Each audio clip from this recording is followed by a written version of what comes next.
Hello my dolly dearies and welcome to another video. So today I'm going to be making a doll of one of my OCs. Some of you may remember Tia from a few months ago. Since then she's had a bit of a character update with new clothes, new outfit, and basically a complete new story. Again, I'm using a new microphone, so if there's some audio issues, please let me know in the comments below. But today we're going to be making another one of my OCs, Tyrell, our ice wizard shapeshifter extraordinaire. He's one of my favourite OCs, I just love his character, even though I wrote him and it sounds a bit pretentious. But I'm really looking forward to making another one of my OCs. And I think this project is going to be pretty fun, because I don't get to work on male dolls often, so this one should be fun, hopefully. But without any further ado, let's get on with the video. For this base, we're going to be using a hunter. I think that's his name, from Ever After High. He's got basically the perfect skin tone for Tyrell and a really nice face sculpt. But to start off, we're going to have to get rid of his hair.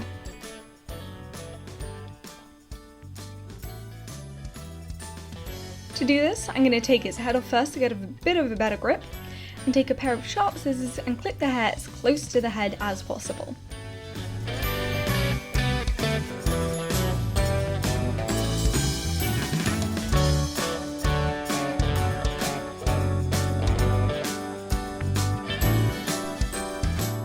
With the top of his hair removed, we're going to try and figure out what to do with the rest of his head. To get rid of the flocking, I soaked his head in water and took my thumb to start trying to scrape off the flocking from the side of the head. It was stuck on really dang well for this doll, which is quite unusual.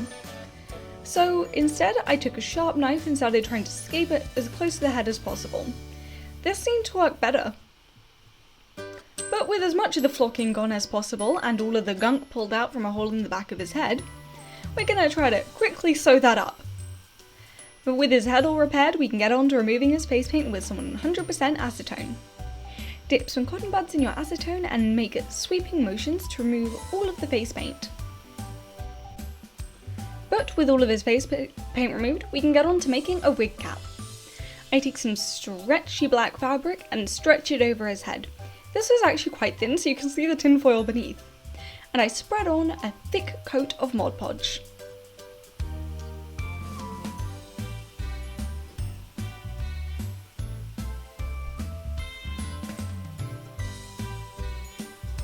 With the wig cap all dried and cut down to size, we can get on with his hair. But first of all, let's do the face, because there's a bit of sun outside and I want to get the sun before it disappears. I start blushing his face by putting on some base browns for the nose and blushing his eyes, lips and his forehead a bit as well. I over blushed his nose here, so I was desperately trying to get all of the stuff off before it got too cemented in. For some reason this time I just end up going a bit heavy with the blushing. If anyone knows how to get enough pigment on the brush but not so much that when you tap it off it's too light, I'm struggling to figure out what the perfect ratio is, so if someone has an answer for that, it would be greatly appreciated. But I mix up some soft browns and stroke them into his eyes.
With the blushing on his face done, we can move in with our pencils to start adding some definition for the eyes. I'm going with a light brown that isn't too different from the current skin tone to sketch out the basic shape, so that if I do make any mistakes and I can't quite erase all of them, they won't be too visible underneath the other layers. I kind of wanted him to have big-ish eyes. I'm not really sure what I was going for, but I wanted him to look friendly. But I feel unfortunately he may have ended up looking a bit kind of anime-eyed. I think I made his eyes a little too big and it looks a little odd, but what's done is done, and at this point I just decided to roll with it. They didn't look too bad at the start, but I think over the course of the face up they just got progressively bigger and more anime.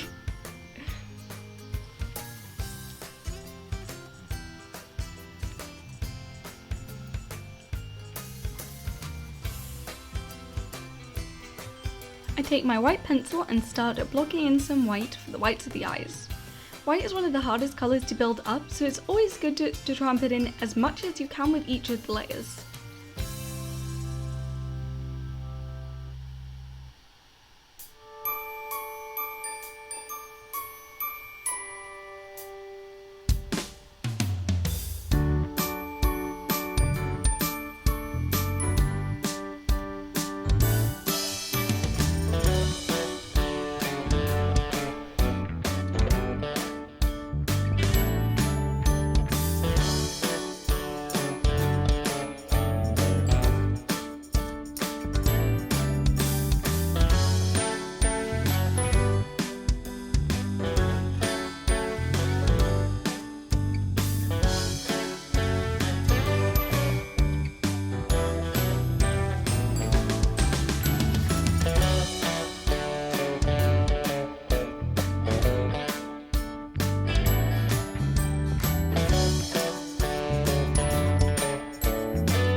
I then had my camera decide to do a 2020 Sky the Golden, and then decide to skip out the rest of the face up, which, you know, I love it when my camera does that, don't you?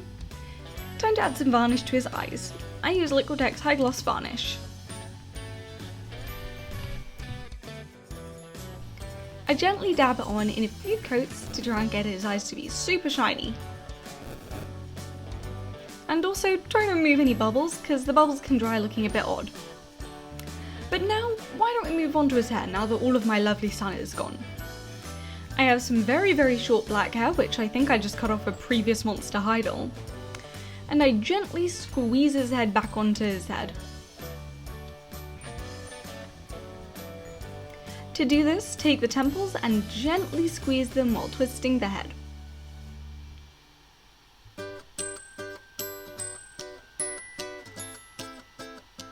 For some reason this neck peg was really floppy and just kept on not wanting to go on.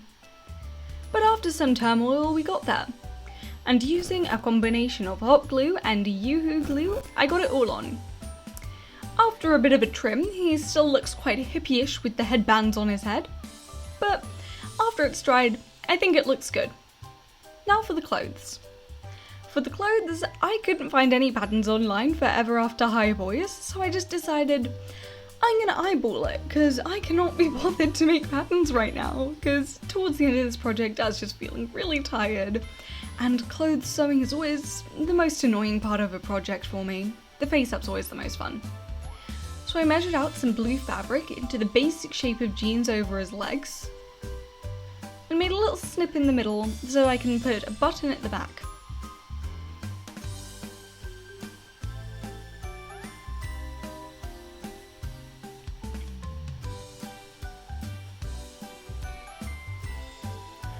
After a bit of sewing, we've got the first bit together, and we're going to sew the rest of the trousers together by folding each bit into their individual leg.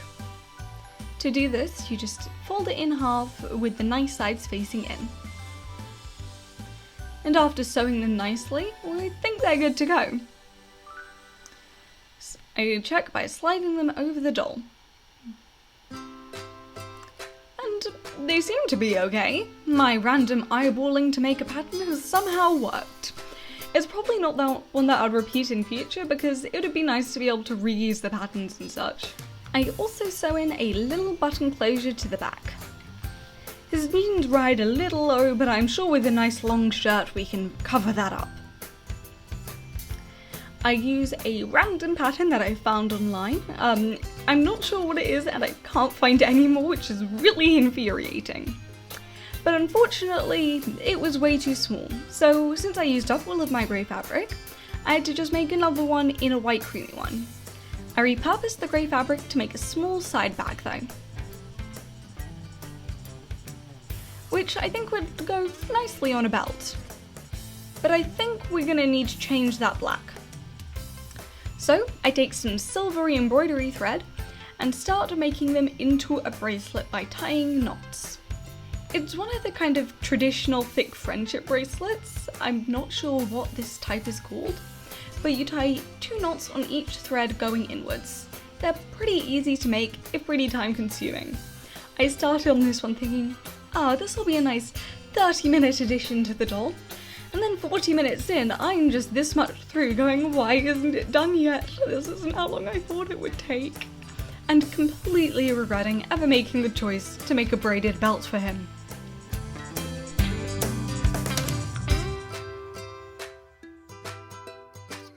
But after many a tear shed from my stupidity, we have got a belt, which I think will look much better than this random black lace that I used as a placeholder.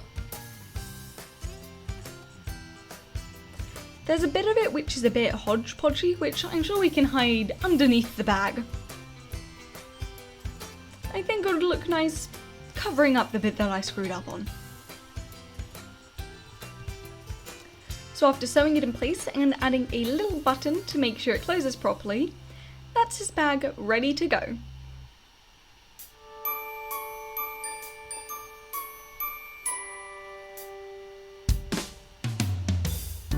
I also had an old cape which I think was that I tried for a previous doll but didn't quite like, but it fits him perfectly, so why not have it?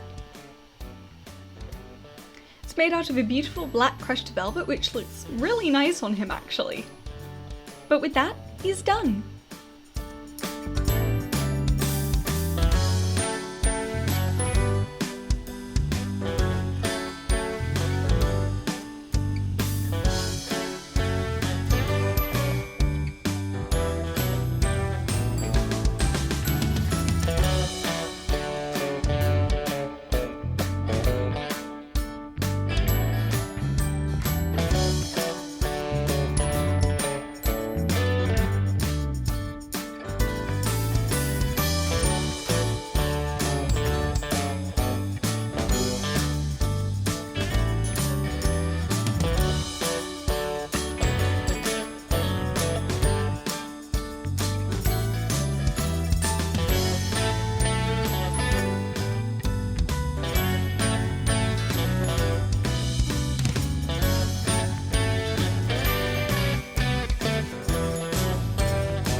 Thank you guys so much for watching this video.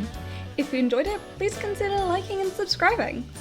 I think Tyrell is a lot better as not an anime character. I'm much more happy with these characters since they've gone over their revamp and change over the new year.